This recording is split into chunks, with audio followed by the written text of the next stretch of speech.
Yo, hold on, he right here. He right here. Biggie. What's up, beloved? What's up, beloved? What's going on, man? Thank you, man.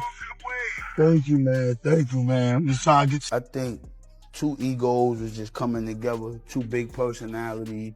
You know, I wasn't there for that. I was just happy to be involved. You know what I'm saying? Just in the game.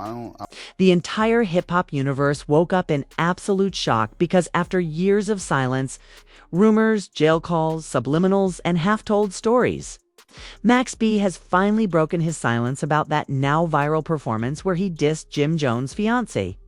And in the wildest twist possible, he's pointing the finger straight at Funk Flex. This isn't just a response. This feels like an expose, a confession, and a warning shot all rolled into one. 1 minute. The internet was just happy to see Max be back on stage, running through classics and giving Harlem that wave they've been starving for. The next minute, a single clip of him performing that infamous flip of pop champagne, with the line about Chrissy in Miami, hit social media like a grenade. People were screaming, reposting, tagging Jim, tagging Chrissy, asking, why would he say that now? Why bring that up again? It felt like history was trying to repeat itself in real time. But then the story twisted out of nowhere. Leaked phone audio started circulating, a heated, emotional, behind-the-scenes call where Max claims he didn't choose that record, didn't ask for that beat, and didn't walk into the venue planning to disrespect anybody's household. And the name he allegedly drops as the one who threw gasoline on the fire, Funk Flex.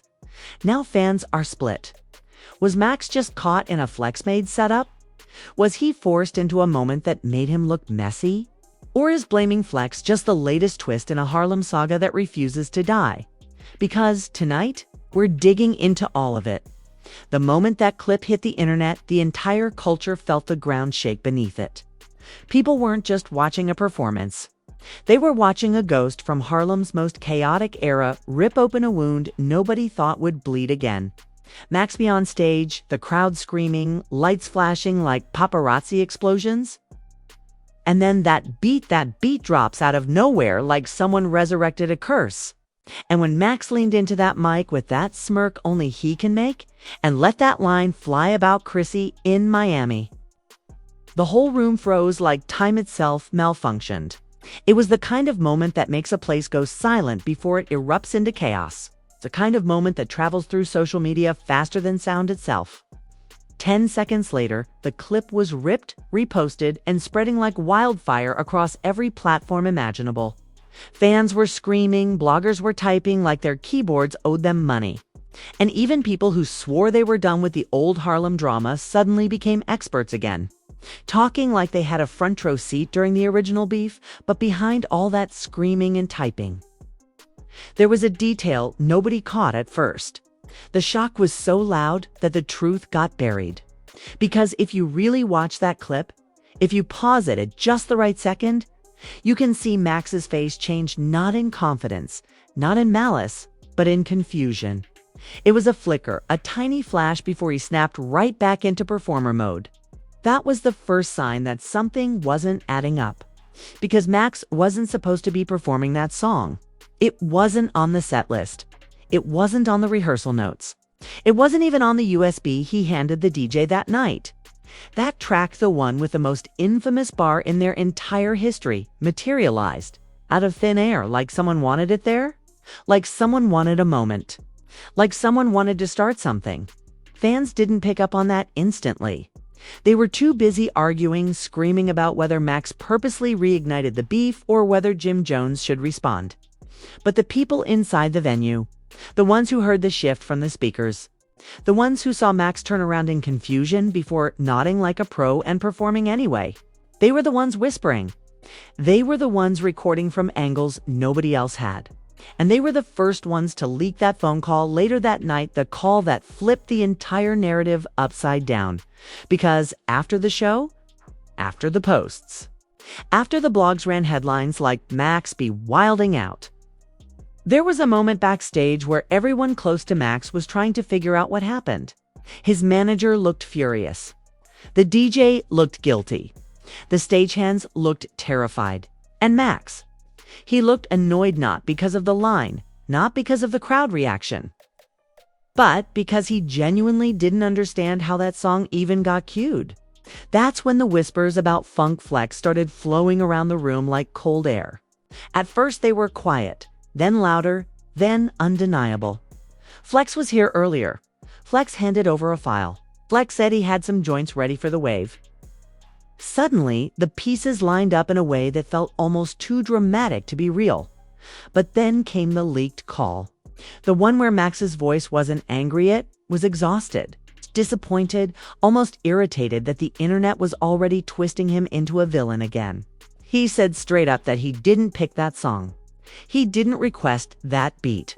He didn't even know it was coming. He said he was performing for the crowd, improvising, trying to give Harlem the energy they paid to see. And in the middle of explaining himself, someone else on the call blurted out the name everyone had already been whispering. Funk Flex. The silence after that name dropped was so heavy you could feel it through the audio. Max didn't deny it.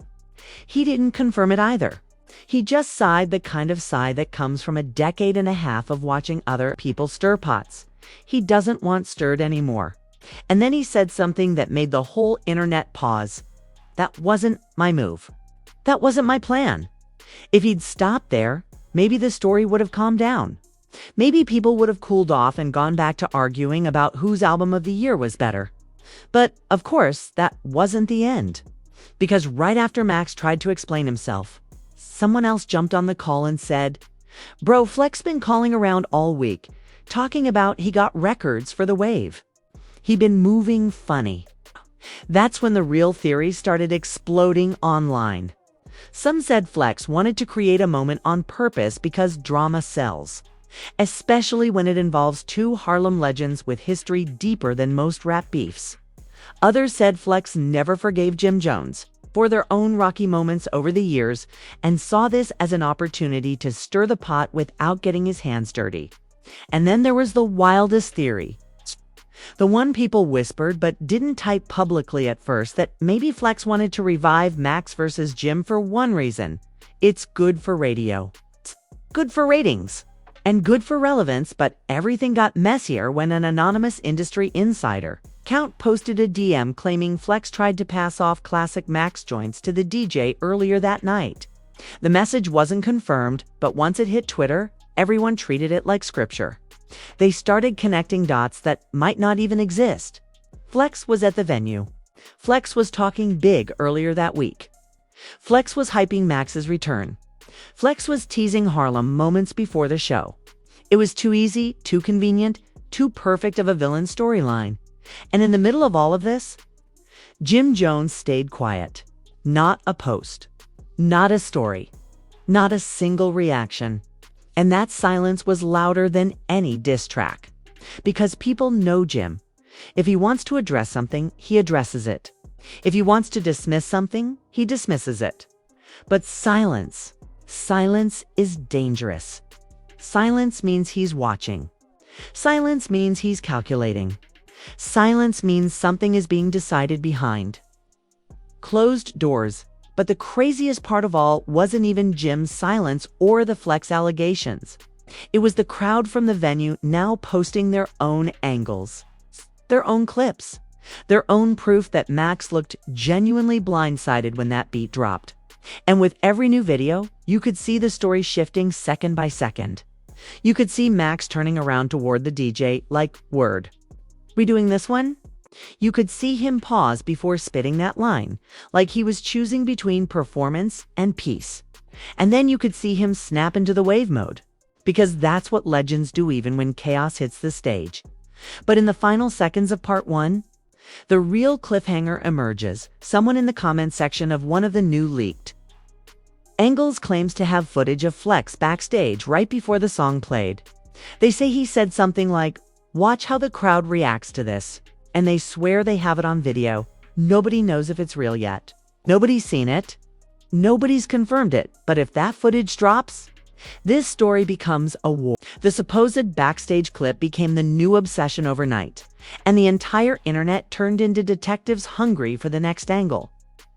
The next clue, the next frame that proved who was really behind the chaos.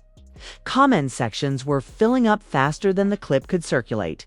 People swearing on their lives that the footage existed. Some claimed they had already seen it but couldn't release it because the person who filmed it is scared. Others said the video is being shopped around for a payout, with bloggers ready to throw cash at whoever dropped the bomb first. And in the middle of this frenzy, a new account appeared on Twitter, one of those burner pages with no followers, no posts, nothing but a profile pic of a dimly lit backstage hallway. It tweeted only 4 words, "Flex set him up." 10 minutes later, it disappeared. Now, things weren't just messy. They were suspicious. People began pulling up old clips of Funk Flex. Old interviews where he had tension with Jim Jones, old moments where he had shaded Max B, old rants where he acted like the gatekeeper of Harlem history. Every old grudge was being dragged into the present like evidence in a court case nobody asked for. The timeline became a battleground. Some said Flex would never do something that reckless. Others said stirring drama is exactly his brand. And the silence from him. The silence was too perfect. Too controlled. Like he knew the noise was making him the center of the entire culture again and didn't want to ruin the momentum by jumping in too early. Meanwhile, while Flex's reputation was being grilled, something far stranger happened. A voicemail leaked, one allegedly from a promoter connected to the event. It was grainy, filled with background noise, but clear enough to make out certain key phrases. He didn't ask for that track. I told him that wasn't on the list, and Flex said it was a surprise addition. Whether the voicemail was real or manufactured, nobody cared. The internet wanted fuel, and this gave them gasoline. That's when the fan reactions took a wild turn. Some fans started defending Max like he was a political prisoner of a musical conspiracy. Others started attacking Jim Jones as if he had personally ordered the track to be played to make Max look messy. And a whole different faction started turning on Chrissy, accusing her of being the spark that caused all the chaos in the first place. She hadn't said a word. She wasn't even at the venue. But that didn't stop people from dragging her name into every conversation, like she was the one holding the O chord. People were posting screenshots of tasing, piecing screenshots of Jim and Chrissy together, zooming in like they were breaking down symbolism. Look at his face here. You can tell he's stressed. Look how she blinked, she knows something. It was insanity. The kind of insanity that only happens when a storyline has too much history and too many unresolved layers beneath it, while everyone else was losing their minds. B was staying surprisingly calm. And that's what made the situation even more intense. He went live briefly, barely said anything, just nodded, laughed, said, "Y'all doing too much?" and logged off. 10 seconds. Not enough time to clear anything up. Not enough time to calm anyone down. But plenty of time to make the internet foam at the mouth like wolves waiting for a drop of blood, and then, finally, another piece of audio leaked. A secret, whispered, almost theatrical conversation. Nobody knew where it came from. It sounded like someone trying to reassure Max. You could hear them saying, "Bro, you ain't wrong. You just got caught in the crossfire." But the most important part came next. Flex been plotting a moment with your name attached for years. He wanted a headline. He wanted to start a wave again. This clip hit harder than anything before it. People didn't even question its validity. They didn't care. The moment they heard Flex's name tied to the phrase "plotting a moment," everything snapped into place for them. Threads started popping up everywhere. People rewriting the entire narrative into a chessboard where Max, Jim, Chrissy, and Harlem were all pieces. And Flex was the puppet master pulling strings for attention. The funniest part? Funk Flex still hadn't said a single word. Someone on Twitter pointed out something eerie. Flex always speaks first, always posts first, always reacts first. If he's quiet, something's brewing. And that tweet became the spark for a whole new whirlwind of theories. Some said Flex was quiet because he was guilty. Others said he was waiting for the perfect moment to jump in with a dramatic, explosive radio rant. A few even claimed he was negotiating behind the scenes with blogs to control the story before responding publicly. But then the plot took the darkest turn yet. A new angle of the performance began circulating, one that showed Max from the side. And at the exact moment the beat switched, someone off-camera shouted something toward the DJ booth. Nobody could hear what they said, but the internet zoomed in on the voices like forensic analysts. Some claimed they heard "play the Max joint." Others claimed they heard "do it now." A few even swore they heard Flex's voice, though the audio was too distorted for any real conclusion. Still, it didn't stop people from pushing the narrative. But the cliffhanger came from a different direction entirely. Jim Jones finally broke his silence. But not with a comment, not with a post, not with a reaction. He appeared on Instagram Live for 2 minutes, not addressing Max, not addressing the clip, not addressing Chrissy. He was just smoking, nodding his head, scrolling through his phone, and the moment someone typed Max B in the comments, he smirked. He didn't blink. He didn't speak. He just smirked, shook his head slowly, and ended the live with no explanation. That smirk became the new viral image. It was everywhere. Memes, promo pages, fan edits, rap blogs. People captioning it like he had just delivered a response without saying a single word. And somewhere in the middle of that firestorm, a new anonymous message hit the internet. No profile, no name, no followers. Just a screenshot of a locked Dropbox folder titled Harlem Receipts Flex Edition. And the caption underneath said, "Midnight. Everything drops. That folder is real. It might expose everything. If it's fake, the culture is about to lose its mind.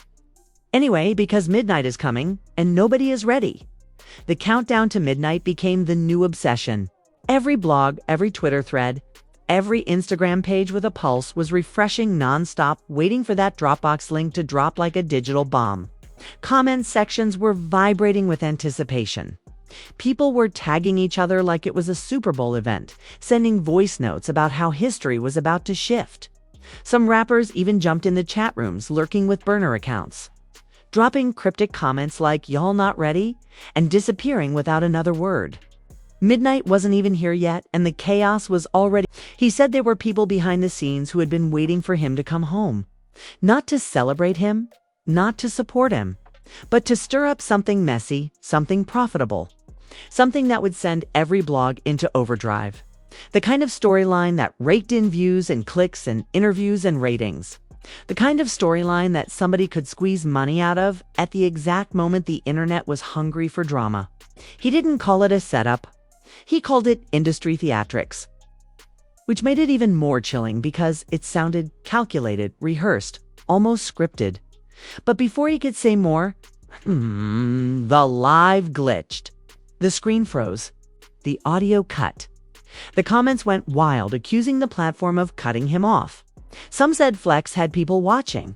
Some said Jim had connections. Some said Max hit something by mistake. No one knew the truth when the live came back. Max wasn't in the frame. The screen showed a ceiling fan spinning. Someone whispered, "Yo, end it." And the live shut off. And suddenly, everything felt dangerous. That's when the Dropbox countdown hit 0. Everyone expected fireworks. Leaked footage. Secret files. Ms. audio contracts. Screenshots. Something explosive enough to justify the hype. But when people clicked the link, it was empty. Not a single file inside. Just a blank folder with a single text file labeled "Y'all Too Thirsty." The disappointment hit like a tidal wave. Blogs tweeted in all caps. Fans demanded refunds, even though they paid nothing. Meme pages started clowning the entire situation. But 10 minutes later, story took its darkest twist yet. A new file appeared in the folder. A video, a 15-second clip, no sound. No captions. No timestamps. Just Funk Flex in a studio, smiling into the camera like he already knew everything that was happening. He winked. Then the clip ended. Within seconds, the internet lost its collective mind. Everyone was screenshotting it, reposting it, tagging Flex, tagging Max, tagging Jim. Theories exploded like shrapnel. Some said Flex posted the clip himself. Some said he hacked the folder. Some said he was trolling. Others insisted he wasn't trolling at all, that he wanted smoke. But then something even stranger. Dropped.flex went live, and he didn't mention Max B. He didn't mention Jim Jones. He didn't mention the track. He didn't mention the disses. He just came on camera laughing hysterically, wiping tears from his eyes like he couldn't control himself. People begged him to speak. People typed paragraphs trying to bait him. People threw accusations like grenades. But Flex only said one thing Harlem gon' do, is entertain. Then he ended the live. That sentence poured gasoline onto the entire situation.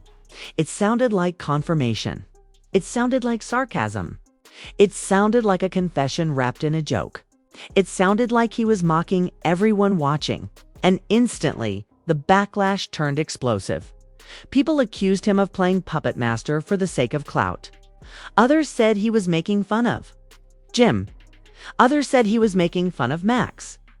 Some accused him of setting up the whole incident at the show just to reignite drama and stay relevant in the culture. But the biggest shock came when someone leaked a private DM that appeared to be from Flex's account.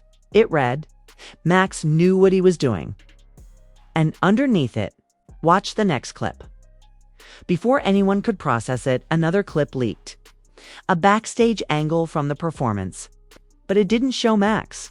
It showed Flex, at the side of the stage handing something to the DJ. And the caption someone added underneath was brutal. He pressed play. Whether the clip was real or edited, nobody cared. It looked real. It felt real. And that alone created the new truth the internet wanted. Now, the story wasn't Max versus Jim. It wasn't Max versus Chrissy. It wasn't Harlem history. It was Flex in the center of a storm he might have created, might have encouraged, or might be orchestrating for reasons nobody understands yet. And Jim Jones? He posted a single cryptic message on his story with no context, no explanation, no tags. They always show their hands eventually. The culture froze because that sounded like a promise, or a warning, or a threat. And then someone from Max B's team tweeted, "Max ain't done talking," which means this isn't over. Not even close. A truth bomb is coming. And when it drops, nothing in Harlem will ever be the same. If you're still here after everything that just unfolded, the leaked audio, the backstage clips, the vanished files, the Flex wink, the silence from Jim, the warning from Max's camp, then you already know this story is nowhere near finished. What we're witnessing right now isn't just a misunderstanding or a viral moment. This feels like the opening act to something Harlem hasn't seen in years. The tension is rising. The players are moving. And the next person who speaks, whether it's Max, Jim, or Flex, is going to shift the entire landscape of this situation instantly. And when that happens, you don't want to be the person hearing about it secondhand hours later. After the internet has already exploded and the timelines are clogged with half-truths and edited clips, you want to be here the moment it drops. You want to be first in the comments, first in the theories, first in the receipts. So hit that like button right now so YouTube keeps pushing this story straight to your homepage. Drop a comment and tell me what you think happens next. Because some of you are already connecting dots. The blogs haven't even touched yet. And above all, subscribe with notifications on. Not later. Not tomorrow. Not when you